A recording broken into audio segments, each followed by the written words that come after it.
Yo, what it do, good people? Welcome back to KDTV. Hey, in recent news, this Diddy situation, this lawsuit that's going out, man, it's getting wilder and wilder by the minute.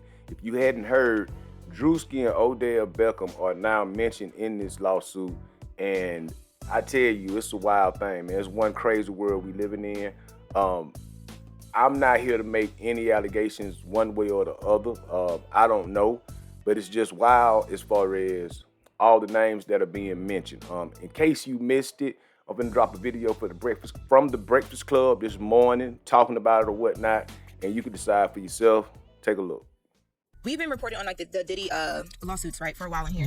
Back in October, we actually reported on a lawsuit that was recently amended. Recently, as in Friday, was amended to add Druski and Odell Beckham Jr. And what the woman is accusing them of is raping her, allegedly, along with Diddy. So back in October, there was a woman named Ashley Parham. I believe that's how you say her last name. And she said that she had met one of Diddy's like colleagues in a bar. He was basically trying to flex on her, FaceTime Diddy, like, you know, to show that he knows Diddy or whatever. And she wasn't pressed. While Puff was on the phone, she says that he overheard her saying, "I don't really care about him anyway," jokingly. And she said she was saying it like jokingly, but she accused him of having something to do with Tupac's murder. And she says that he visibly was upset over the phone when it happened. A month or so later, this woman, I guess she still kept in contact with a friend. She agreed to go and help this friend, Diddy's friend, administer some cancer medications that he needed help with at his home. She goes into the home. She's there. They're, you know what I mean, doing whatever it is that I guess she needed done. They take a ride and come back to the house. The door was left open. When she gets back, now Puff is there with others. Allegedly, right? Now, back in October when this was first filed, we didn't know who the other parties involved in this were. So, yeah, it was John Doe. They were just listed as John Does. But now she's saying that those John Does were Odell Beckham Jr. and Druski. So now bringing us up to speed on what she's alleging that Druski and Odell Beckham Jr. were a part of. So in this document, she says that Diddy was allegedly forcibly raping her to the point where he even used like a remote to do it at one point in time. And she says that when it comes to Druski, that Diddy allegedly instructed another defendant who was Doe to also rape her.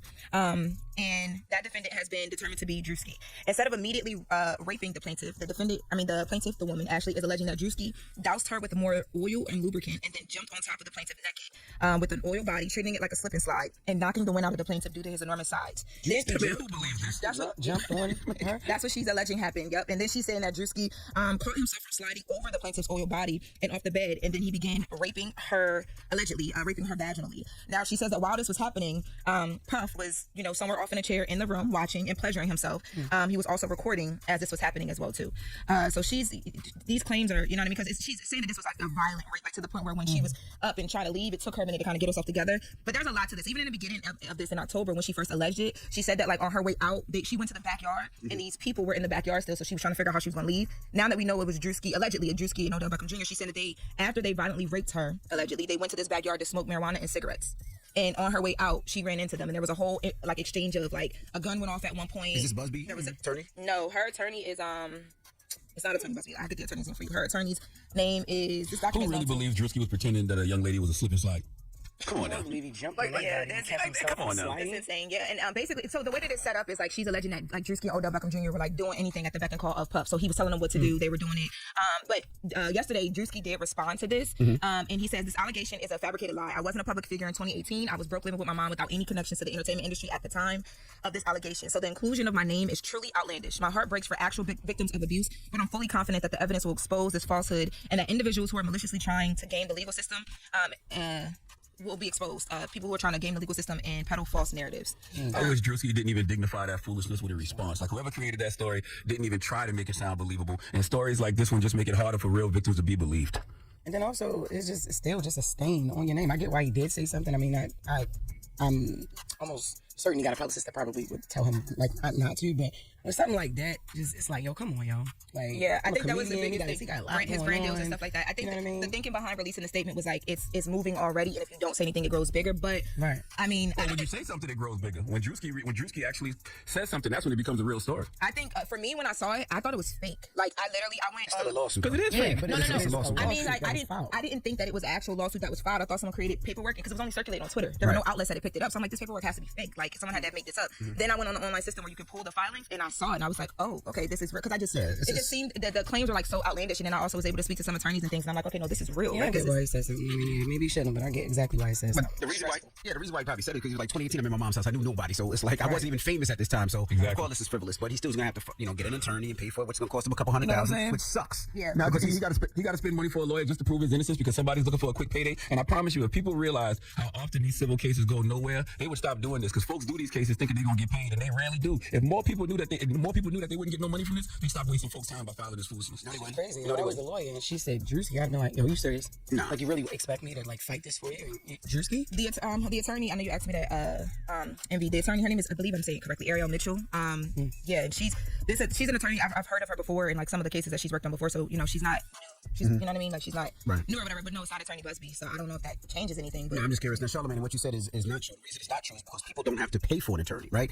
A lot of these attorneys are doing it for free, or they'll get a third or whatever. They'll get a percentage of whatever they win, and because of that, people won't file a lawsuit. Now, if people actually had to pay an attorney to file a lawsuit, that's not what I said. What I said was if people realized how often these civil cases go nowhere and they don't get paid, they don't win these cases. They file these suits. They file these suits with these frivolous claims and they go nowhere. If people, two things: if they didn't have to remain anonymous, if they had to actually put themselves out there and say, "Hey, my name is such and such," and they realized they wasn't gonna get no money from these cases, they wouldn't file them. They wouldn't waste their time. she's out there and she's been out there since she first filed. And I will say Ariel Mitchell, we will remember her because Diddy's team, when they filed the $50 million defamation lawsuit, it was against Courtney Burgess, who was a music manager, and then the attorney Ariel Mitchell, who's also filing it. So she's kind of been. Oh, that's the victim's name. What's the alleged victim's name in this case is Ashley Parham, but I was talking about the attorney because she's been involved in a few other cases that I am familiar with. So I'm just and we know who that was. But people are only doing this stuff because they think they're gonna get some money. Yeah, of course. If they knew they weren't gonna get no money, if they knew how slim the chances were of them getting paid, they wouldn't file these cases. I still don't think they would care because it's costing them nothing. Like it really costs them nothing. They can go to an attorney and the attorney is doing all the work for free, pretty much.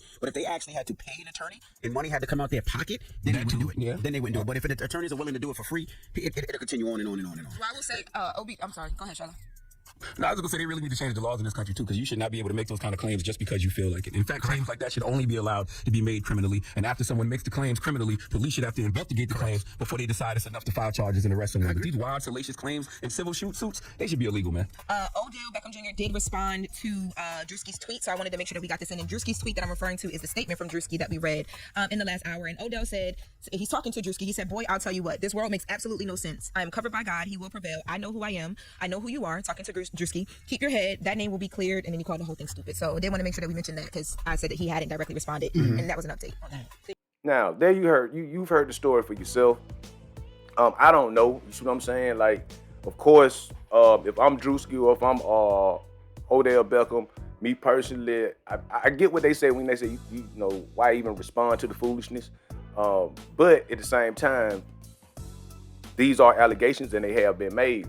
And if somebody's trying to slander my name and put a stain on my reputation like that, I think I'm gonna come out and say something too. You know what I mean? Even if my publicist says that I shouldn't, you know what I mean? Like, that's just the world that we living in.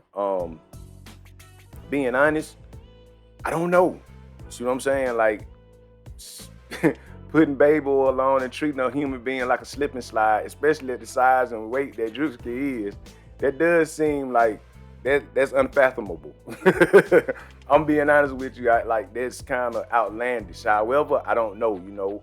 Victims make allegations, and you got to wait for things to play out. So there you have it, y'all. I just wanted to drop that real quick because that is kind of breaking news. And again, over here we make content. So stay on the lookout for the interviews, man. More street facts coming your way real, real soon. Talking about some great ones I'm working on. So until we meet again, good people, be safe, be productive, be blessed. Peace.